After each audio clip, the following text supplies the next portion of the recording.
Hi, Laurie. How are you doing today? Hey Chris, I'm doing pretty well, thank you. And how are you? I'm doing well. It's thunderstorming here in Cincinnati, but that's all right. Have stuff to do. What's the weather like over there in the UK? It is gloriously sunny, which is why I've got my shutters closed because otherwise we'll just be blinded horrifically.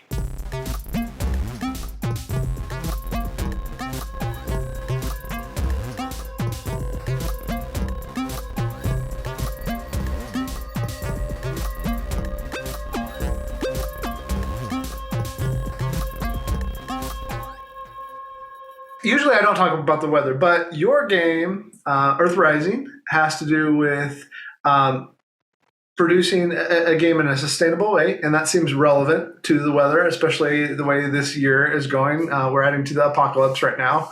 Yes, indeed. Yes. And yeah, so you've designed the game Earth Rising, and you also produced the game Pugs and Mugs, which just warms my heart because I love pugs.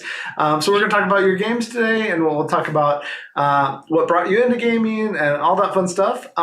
Great. How would you like to introduce yourself to people in the U.S.? Because as you were saying before we got started, you'd like to share your games here in the U.S. too. So Yeah, totally. So hello everyone.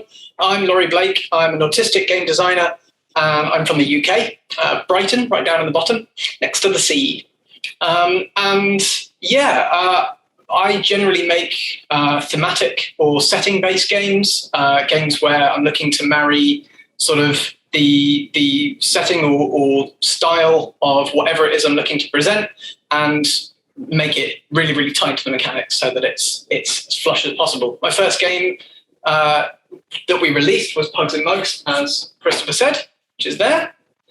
And it is pretty adorable. Check it out. But otherwise, my first designed game is basically about, as we say, the climate crisis called Earth Rising, 20 years to save our world. So that game is a cooperative game. I've heard it compared in some ways to Spirit Island. And what else would you want to say about it? A little bit more accessible and easy to learn than Spirit Island, but just tell me about that game. So basically, Spirit Island is definitely one of the main sort of, comparisons. The other one, I suppose, would be Pandemic, which I suppose a lot of people have said is kind of the godfather of right. Cooperative games in a lot of ways. So I guess and since Pandemic is also about dealing with a worldwide crisis, it's kind of like that as well. But it's very much about that whole finding a balance, balancing out the needs of the people with the needs of the planet, trying to find a way to give each side of things what they need and address the imbalance that we have today. It's an odd one because a lot of people, a lot of the hardcore gamers say they've found it relatively easy to get their head around, and it's quite, it's straightforward, and they've won pretty consistently. Other people have found that it's quite difficult to find that balance, and they're not quite sure how to sort of make it work, and they consistently lost every time. Oh goodness! So it tends to be down to the person and the way they think, in which how difficult or easy it tends to be, which is fascinating. Yeah. So do you think it's the setting that gets in their way, or do you have particular mechanics that have been hard for people to suss out in terms of how they save the planet? Well, I think the critical thing is the fact that the game is on a time limit. So you have 20 years, and every turn that you take is 1 year. So effectively, you have 20 turns to win the game, so to speak. And I think this is something that people, in the beginning, when you're in the kind of 2020s, 2030s, you're kind of like going through it and you're like, yeah, okay, we're making gradual process. And then when you start getting to the end of that period, all of a sudden you realize how little time you have because it feels so expansive. It feels like you've got so much time, much like in real life, we're all like, well, but the biggest sort of argument against it all is like, well, I don't really care about it until it starts affecting me. And the next thing you know, you look around and all of a sudden it's very much affecting you, which is what a lot of people are finding now. Yeah. And so, I think it's that time limit aspect to it where you're you're making progress, but it's relatively steady. And then all of a sudden you realize time is catching up with you and it's getting a bit late, and having to make those changes in enough time is the balance that people find difficult. And I think that's something we struggle with in the world today. How quickly can we make change without disrupting things? Right. And so, yeah, in terms of a setting, I don't think it puts people off so much as I think it accurately reflects the challenge we have faced before us. Absolutely, yeah. I mean, it's only been in the last few years that we realized that corporations have known about this for a long time, right? In terms of the real world, that they've known about this since the early 80s, late 70s. But that was enough time to start doing things, and they didn't. So why? And this is not fair of me to ask, but why do you think people put things off like that? Like, I mean, whether in the game or let's just talk about in the game, because we're talking about games. Why do you think people put things off with the choices they can in the game? I haven't played the game yet, so I don't know how that works. But is there a trade-off in the game itself as far as the timetable there that you were talking about? Yeah, so, I mean, to quickly address your question that you originally asked, which is, why do people do that in real life? I mean, the answer clearly is, corporations put it off because ultimately they stand to make a profit now, and anything that gets in the way of that profit, they don't want to hear about. So they put it off in the hope that when it comes down to it, when something's actually a problem, well, they're going to be retired by then, so who gives a crap? But the more important point is that regarding the game, and not really more important, but more on topic point, is we talk about all sorts of things. So go for it. Yeah. No worries. Well, basically, in regards to the game, it's all about you're looking to get influence cards into your hand and use these influence cards to flip or take off unsustainable practices and replace them with sustainable ones, which one influence card has two halves. One is the sustainable side, and one is the unsustainable side. And the sustainable side is designed to be a direct counter to what the unsustainable side produces. Mm-hmm. So let's say, for example, you have the energy card of coal, and that's an unsustainable practice, coal power production. And then you've got solar power on the other side. It is something that produces the exact same thing, but in a way that doesn't do so much damage to the world. So this is on both sides of this counter. And what that means is that you can use that same influence card to take the unsustainable one off or put the unsustainable one on. So deciding what to do with your influence cards and what's best to take off and what's best to put on is part of the equation. But on top of that, every single practice that we have, whether it be sustainable or unsustainable, supports people in your civilization, in your society. Because it doesn't matter if it produces power by unsustainable means or sustainable means. Ultimately, it's still producing power people need. They need that power. Otherwise, they're going to be put into a position of poverty. And so every time you take one off, you have the potential to put people out of your safe and sustained society, put them into poverty. You don't want that, because poverty also produces strain, but in other ways. So it's a question of trying to take stuff off and put stuff on, transferring it from unsustainable practices, which put strain on our planet, and turn them into sustainable ones that take strain off, and do so without putting enough people in poverty that you cause effectively problems in other areas. So this takes time. You've got 4 actions every turn.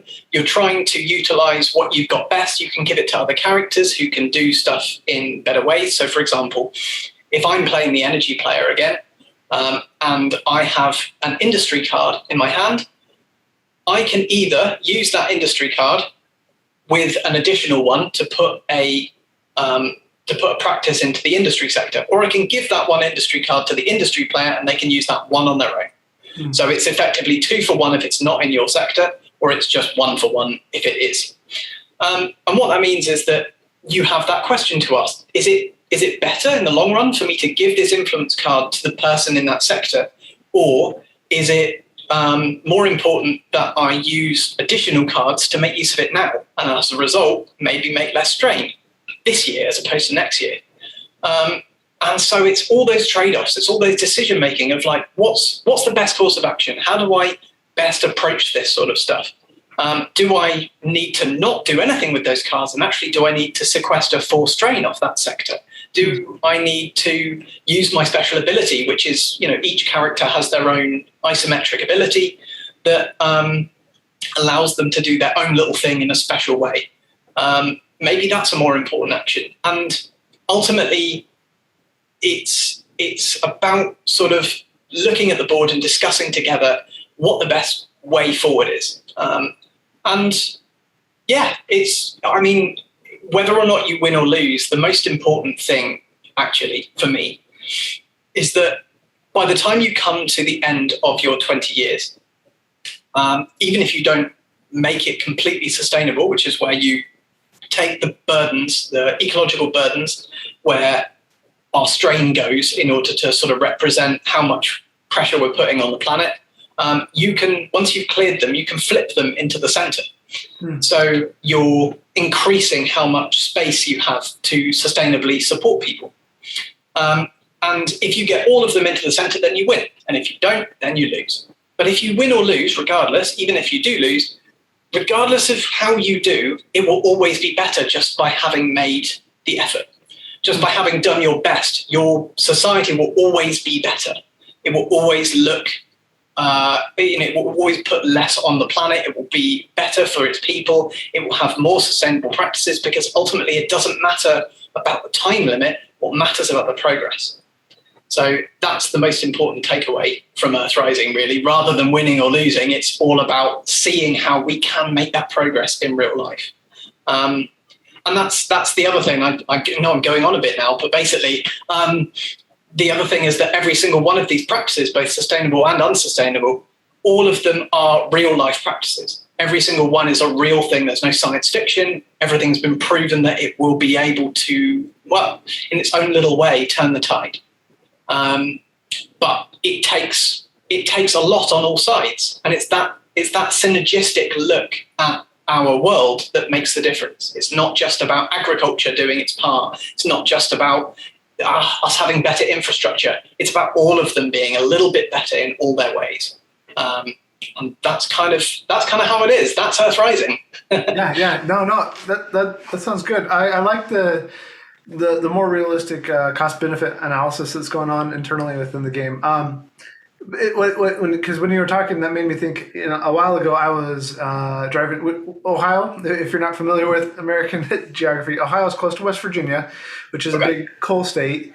And I saw this bumper sticker that at first just floored me. They said, I forget exactly how it was worded, but basically, I'm a coal person. I'm proud of it. So probably their income came from coal in some way. And so they're dependent on it, and if they lose that well-paying job for their region, then that's a big deal to them and their family. Definitely. Yeah. And so, to ignore those realities when we talk about climate change, I think that's part of the reason that sometimes we miss out on the conversations with people, is because they really are caring about real situations for them and their families. So that's really cool. I think that's an incredibly important point. I mean, the thing is that people talk about the idea that, like, well, these things are bad, so we should just rip them out. Just rip the Band-Aid off, get it done. That's I can get that perspective. Ultimately, the losses of a few outweigh the gains of the many. The other way around. But nonetheless, you get what I mean. If you look at things from a broader picture, hypothetically, so the unfortunate situation that a few coal miners are put into is nothing in comparison to the devastation of floods and wildfires and everything else. Right. However, that doesn't mean that we need to do that. It doesn't mean that we can't make support for people in other ways. If they're dependent on coal, they need to start asking the questions, why are there only coal jobs? What about all the other industries? What about all the other ways in which people can be supported? Why are we dependent upon one industry to be the only means of income? And a hard and dirty industry at that. Surely the answer there is not, we've got to protect coal. Surely the answer is, we need more diversity of means of income in our state. Right. That's the attitude we want. That's, it's to say, hey, I totally understand wanting to protect your means of survival. Of course, absolutely. Your family is dependent on that. But that's why you need to push your lawmakers and your business sort of advisors and such to incentivize other means of employment and even support networks in your state, in your country, in wherever you are. And that's what's important. Yeah.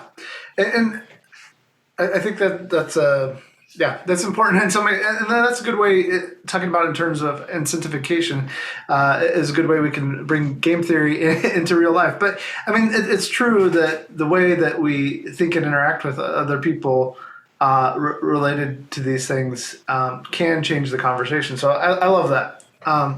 That's cool. Looking forward to seeing your game. So what was the hardest thing about developing your game yourself as you worked on it and designed it?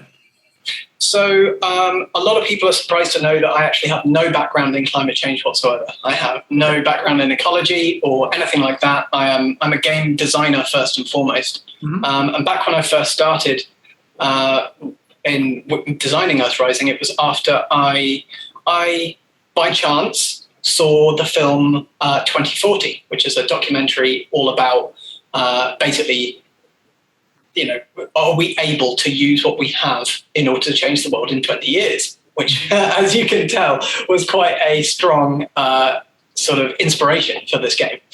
And the answer, spoilers, is yes. And basically, the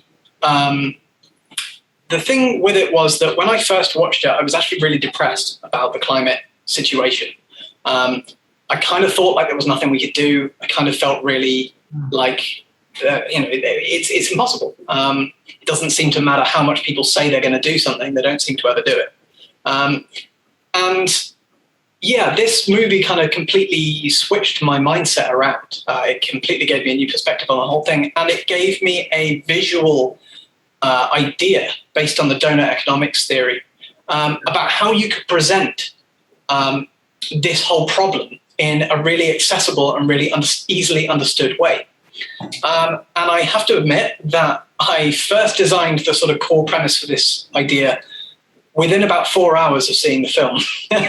I literally put pen to paper and just hashed it out. And since you've got the video thing on, I these days I generally keep the first design image pretty much there. That's the first design. So it's almost identical to what we have today. And there's been some changes.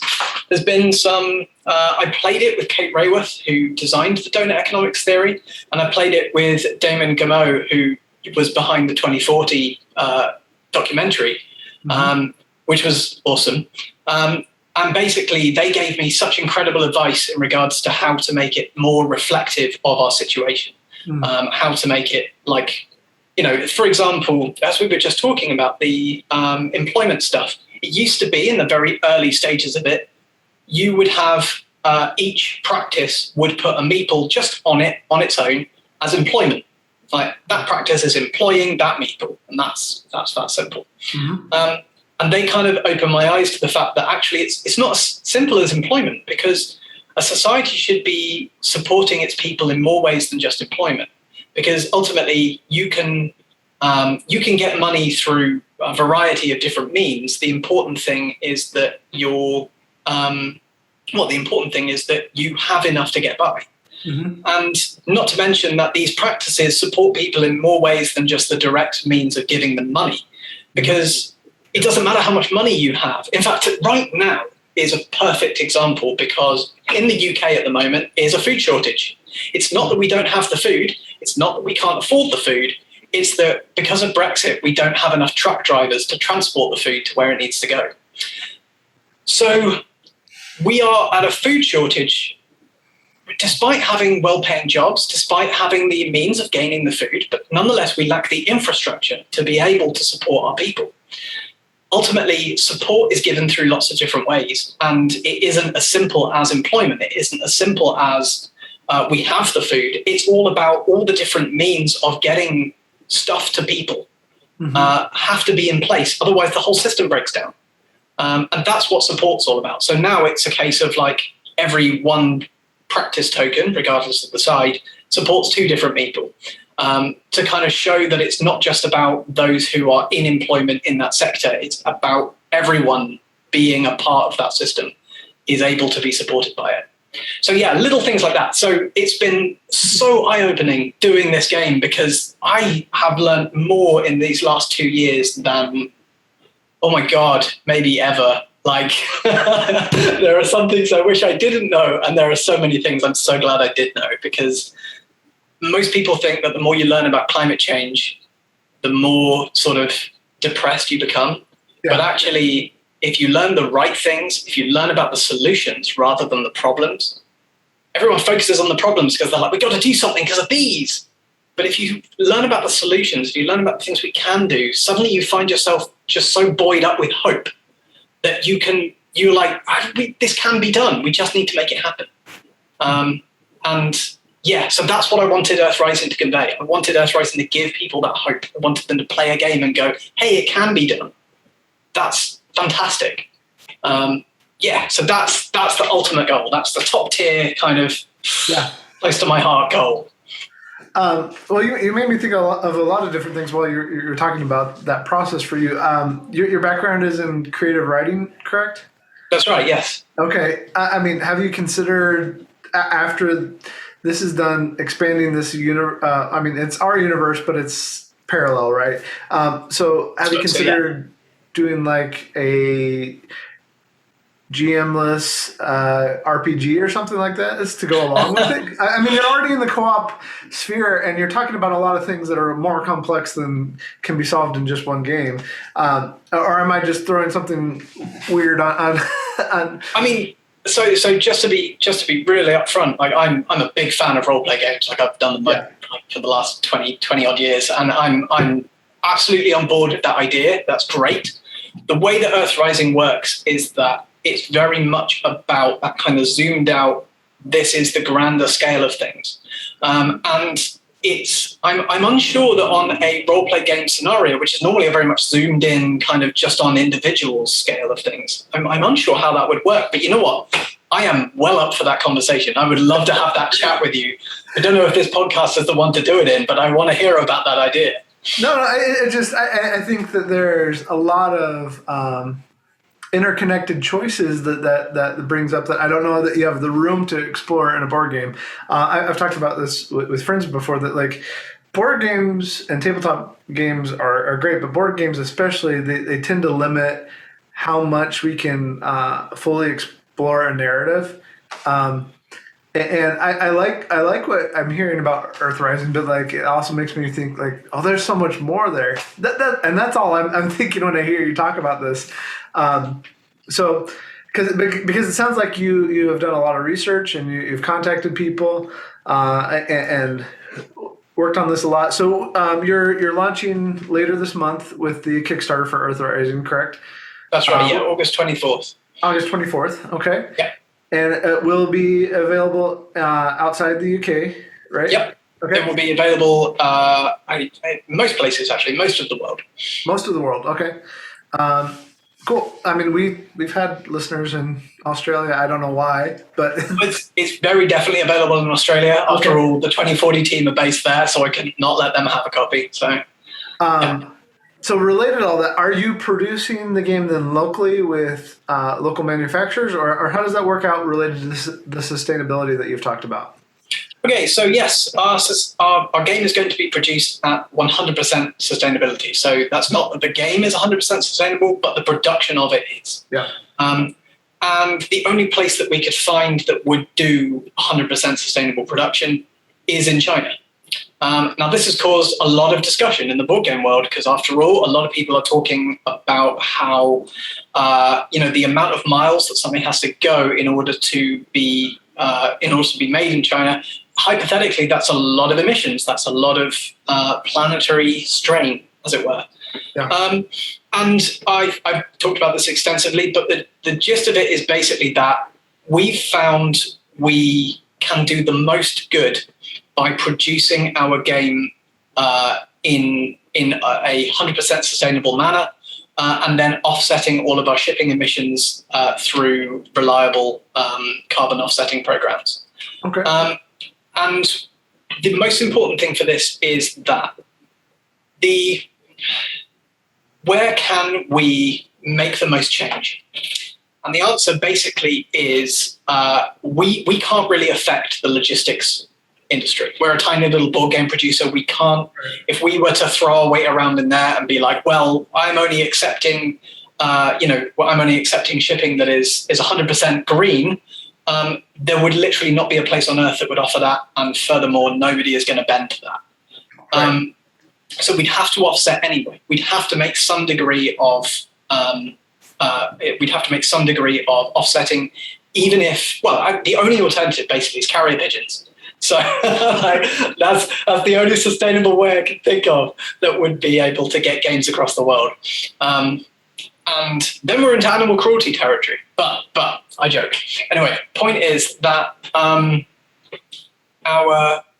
so by making our games 100% sustainable in China and then offsetting the transport stuff, we're making sure that none of the wood or card or glass or any of that is used in the game, even the plastic absolute worst that goes around the box, the shrink wrap, if that's the worst we can do, which we're absolutely trying to avoid, that would be recycled. So the whole thing should hypothetically be, even out of the inks, now I think about it, even the inks and the dyes, everything will go out into our world and it will not have caused any strain on it by being made, and it will never cause any strain in the future either. All the plastic miniatures, all the very little plastic pieces, all the plastic wrap that games normally come in, all that stuff takes hundreds of years to break down. Our second biggest crisis, arguably, in the world for how much we're damaging it, is waste. And the fact that our game will create zero waste is for us a really, really big thing. The fact that we not only won't be putting things in through it being constructed, but also won't be putting things in wherever it ends up, no matter how it ends up. It means that we do effectively one small chunk of damage, which is through it being shipped, and then that stops. That's it, done. We then offset that through means that will do positive good elsewhere. So we're using Tree Sisters, and they not only do forest regrowth projects, but they also do female empowerment projects across the world. So lots of really good work that actively goes towards the act of sustainability. And then to top it all off, we have a number of key partners who are charities who have helped us make the game as accurate as we possibly can. And 50% of all of the profits that Earthrising makes will be going to those partner charities. Okay. So we'll be donating them. So that's 50% of our profits going into making the game a real life happen. So yeah, we're doing literally everything we can to make this game not just a net zero project, but a literally net positive project. So yeah. Do you know people that have visited the factory where you're going to be producing the game, or? I haven't. I do not know people who've been to the factory. However, they do have certificates and whatnot to show that they've got the official, what's the word for it? Worker quality, worker quality certification. Yeah. The sustainability qualification. They've had all those certificates checked and certified. So, I mean, the way workers are treated in China is another big question that has come up in our industry recently, and I think it's an important question that we need to work through. Definitely. Not that, again, you're a small company, you're not going to be able to solve it on your own, but I think it's like we were talking about before. It's all interconnected, right? How we treat people and how we treat the environment and all of that is important for moving forward. The company we're looking to use, it has actually got certification to prove that they have that they are treating their workers fairly and that they're all. To be honest with you, I've checked all of the big board game producers that I know of, and all of them have those certifications. I think the majority of the places where worker treatment is down in China are the places like, those who are making really low quality clothes and those who are making things that are supposed to be as cheap as possible. Ultimately, board games are what would be classed as a luxury good because they are not necessary.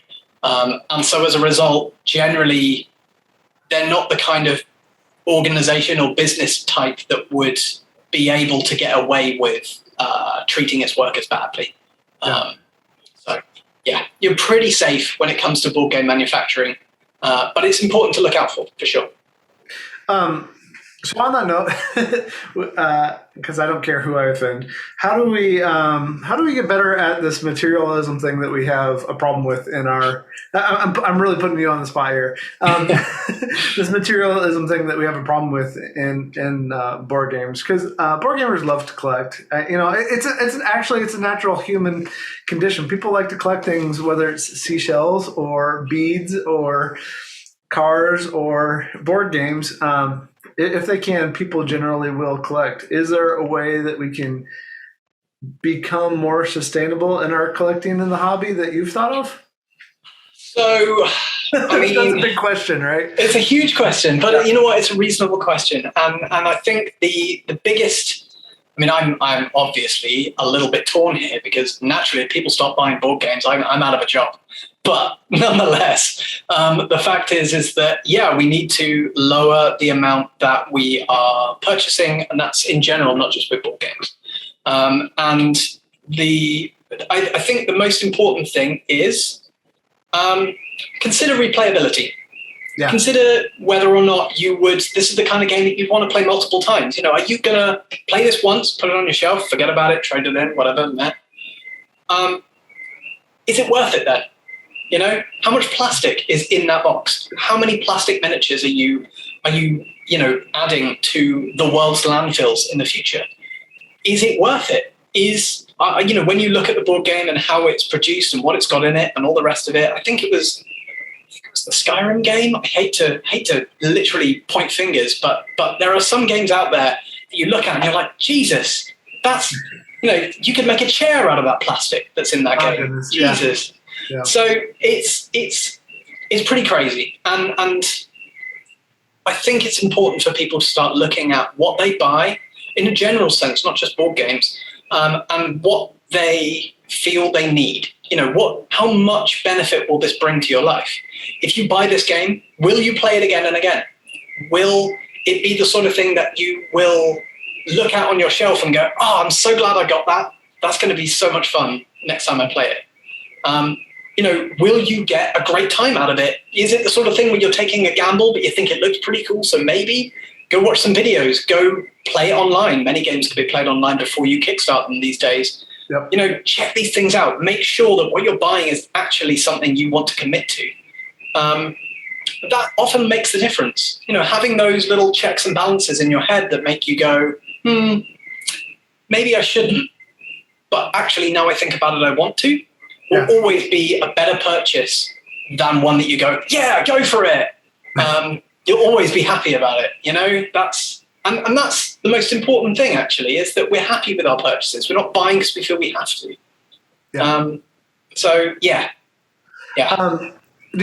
One thing I've been encouraged by lately is it seems like swap meets and the increase of used games has increased here in the US, because I like to see things be reused rather than just be like, oh, I don't need this anymore. And then, not that we can't sometimes bring people into the hobby by donating it to a thrift store, but generally if it goes to a thrift store, there's a high chance that it might just end up in a landfill. Yeah, absolutely. Yeah. No, I think you're absolutely right. I think game swaps are fantastic. And not only do they mean that purchase of that game goes on to give someone else joy, and goes on to continue its lifespan going elsewhere. But on top of that, even if you take half the moment once you've given it away to go, hey, I gave someone something they're going to love. Mm-hmm. You get something out of that too. That's also another benefit. So yeah, big up. So how did you get into game design yourself? What are some of the experiences that brought you into game design and wanting to create a game? Besides the documentary, obviously that was a big had a big impact on you. But what games brought you into the world of modern gaming? Well, I mean, I've always played games. Like my dad got me into board games since I was about 5. Okay. So I've been playing board games as long as I can remember. And we played things like Hero Quest. We played things like, I mean, obviously everybody talks about Monopoly. We played, Steve Jackson games were a big fan of his. The old Waddington's game, I think in the US it's called Survive, and here it's called Escape from Atlantis. Yeah. These kind of games are what I grew up on, and they were very much not the norm as far as most people's experience growing up with board games. And so I always had more of a sense of what board games could be than most of the people around me. And to be honest with you, as I say, I got a degree in creative writing, and it means that I've always had the urge to create anyway. I've always wanted to be it write books or design video games or whatever it is I've wanted to make. And so board games became a natural sort of thing for me to fall into. And I've been designing now for about 5 years. My first little card game was a game called Argumentative, which was basically where you place down cards that were opposing positions in an argument. So you're taking an argumentative stance, or you're taking an aggressive stance or a passive aggressive stance or a victim stance or whatever else. And you're trying to kind of outmaneuver each other with these cards in order to sort of get the last word, quite literally. And it was a silly little game, and I might come back to it at some point. But the point is that Earth Rising is a game made of 5 other sort of forays into game design. Yeah. It's built on the backs of lots of trial and error and lots of discussions with the community and learning and all of this sort of thing. And so while it's my first designed, published game, it's very much, I've been very much doing this quite a while now. Yeah. I love it. It seems like every other week I come up with a new idea that I can't help but jot down. I literally had one yesterday. I dare not talk about it or I won't stop. Have you played Lawyer Up? Have you seen that one? I haven't. So the only reason I think of it is you're talking about your argument game there. Not quite the same, but it's also a card game in the sense that you have to present evidence and then you go back and forth before a judge. So that's cool. I'll have to check that one out. Yeah, it might appeal to you in terms of gameplay. Do you do testing on Tabletop Simulator, or I think you have an alternative way that people can try your game, right? What was that called? So Screentop, and Screentop is a pretty new platform. It's completely browser-based. It doesn't require you to log in to play. And in general, it's just really nice. Check it out in general, because especially if you're a designer, because it's just a really nice resource. And unlike Tabletop Simulator, you don't need to own a copy in order to play. So again, another bonus for being able to get people involved in your game and being able to, have them try it out without all the faff. And yeah, I mean, but Tabletop Simulator is still good. I'm not hitting on it. It's a great thing, and we have it available on both Earth Rising and the other games. And yeah, we do test. Once Earth Rising Kickstarter's finished, we're going to begin testing the next game. And yeah, swing by our Discord or hit us up on Facebook or whatever. We're more than happy to arrange playtests with anyone. Generally, games are there to be played, so we want to play them too. Well, besides your own games, what are you playing right now? Currently, my father, my long-term game-playing partner, has been desperate for me to play Twilight Imperium IV, and he's recently bought it himself physically, and is absolutely desperate to play it with me on Tabletop Simulator. So I think later this week that is going to be me. Just the two of you playing, or I think my partner Rhea is going to get involved, and we're hopefully going to also drag our business partner Rob Ingle in as well. Oh, okay, because for the end of round diplomacy stuff, you really want at least 3 people. Yeah, don't worry. I think it's only a 3-player game up, so yeah, that makes sense. Yeah. Oh, okay. I didn't know if you could only play 2 or not, but man, I love it. That game has created some great experiences. Do you have favorite game experiences yourself? I know this last year and a half is hard, but before that, I mean, my favorite game of all time, 100%, is Robo Rally. Okay. Have you heard of that? Oh yeah. Yeah. So I love the chaos that causes. I love the fact that you all go through the different phases and all sorts of hijinks occur. It's just this beautiful thing where you're like, the first phase is all about order and decision making, and the second phase is just all about it going all wrong, and it's beautiful, and I love that. That is gorgeous. So hats off to Richard Garfield, because he has made my favorite game of all time. But in terms of best gaming moment, I mean, I'm going to do one from my game and one from another game, which is my favorite moment in Earthrising is when we, as a team, got together to record a playtest of us playing the game, like record one so that we could show it off, only to fail so spectacularly that we lost the game in 10 turns, which was a new record for us. So it went so horribly wrong on the one time that we're recording it that it was just appalling. So we literally doomed the planet within 10 years. So don't put me in charge, folks, because I will not do well. But as far as other games go, so we were playing Zombicide a little while ago, and we had this fantastic moment where we got all the bits, we got all the way through, and we're coming down the bottom to go out the escape route. And then Phil got trapped in a room and was like cut off on both sides. And the other 2 people who were playing with me were like, just leave him. It's one person, doesn't matter. It's one person, we'll just get out of here, let's go. And I was like, no, it's my game. It's my turn even, sorry. We're going back. We're saving Phil. We're saving him. And so I went back and used, I can't remember the name of him, but there's the character that has the sniper ability that's able to just like take out multiple zombies with certain rolls. It just keeps bloody rolling. So I went back in there with a sniper rifle, just like pow, pow, pow, and took out rows upon rows of zombies. And then we just by like the tiniest amount of actions, just managed to get Phil out of the room and not quite get got by zombies. And just little by little, even though it took like 3 extra turns before we were able to win the game, we got Phil out. We got him out. And so I was incredibly proud of that moment. That's awesome. So last question, unless there's anything else you want to share, but how would you like to see the tabletop community grow in the next couple of years? I would love to see the tabletop community grow to become more diverse.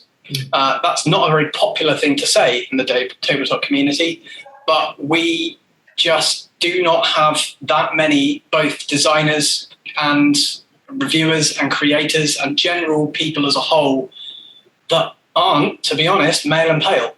And I say that as one of them. I hold up my hands here. More women designers. You said you spoke to Jess recently, and again, a fantastic example of a female designer who's really doing great work with the games she releases. I'm a big fan of games by Bez, and Bez is a trans woman who makes games that are generally easy to sort of low cost, low threshold kind of quick games, and we need more people like those in the community, because the more diverse the amount of voices we have, the more diverse our games become. And the more diverse our games become, the more interesting stuff we have to play. And that's great. Everybody benefits from that. And the great thing about a creative industry is that the things that we can make are not limited. And that's awesome.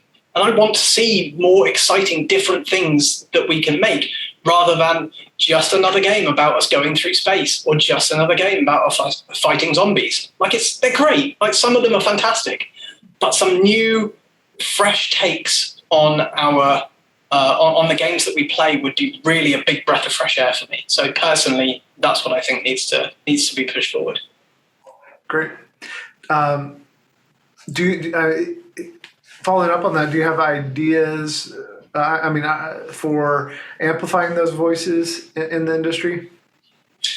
I mean, the only way you can amplify voices is to share them, really, is to basically, when you see them, shout about them. And we're, as I say, we're friends with Bez, we're friends with Jess. Whenever we find them, we try to talk to them. We try to get to know them. We try to, be a part of that community aspect of it. And I think that's the best part about the board game industry, is how community focused it is. It's so inclusive as a medium. And generally speaking, there's so much room. No one's really a competitor, as it were. Like, it's not that kind of industry at all. Everyone's here making something they're passionate about. No one's looking to steal anything. No one's looking to get in anyone's way. No one's looking to, be like, oh no, I'm going to sort of make the most money or whatever. We're all doing passion projects, and that's awesome. And so, when you see something, even if it's not by like someone of color or a woman or whatever, if you see something that you go, wow, that's a fantastic passion project, and that's great to see. Share it, shout about it, talk to people. Because that's how we get those fringe voices heard. And another game from Come On is not gonna, ultimately it's just going to be another game designed to be sold to the masses. But when you see those little producers that are doing their best to make stuff they're passionate about, engage with them, show them that it's worth them fighting. Because that's what it's all about, in my opinion. Yeah, no, and I mean, even if I'm going to put my own 2 cents on it too. I think even if it's just dropping that $1 or $2 or whatever on the Kickstarter page, because you can say this game's not for me and still support a creator financially. Yeah, definitely. So I appreciate your time, Laurie Blake with Stop, Drop, and Roll. And do you want to say your website name? And I'll put it on the video. The website is sdrgames.studio, and on there you can find our mailing list, where we'll put a bunch of sort of sales and offers and various news about how we're developing things. And also all our various social media is variations of that sdr.studio. So check us out. Get in touch. We want to hear from you. Come drop by our Discord. We can literally chat like, instant messaging. It's the future. It's amazing. So, come get in touch. Love to hear from you. And Earth Rising will be launching on August 24th on That's Kickstarter. right. Yeah. So, awesome. Thank you so much, Laurie. Appreciate it. Yeah, it was a pleasure. Thank you for having me, Christopher. I really enjoyed talking with you today.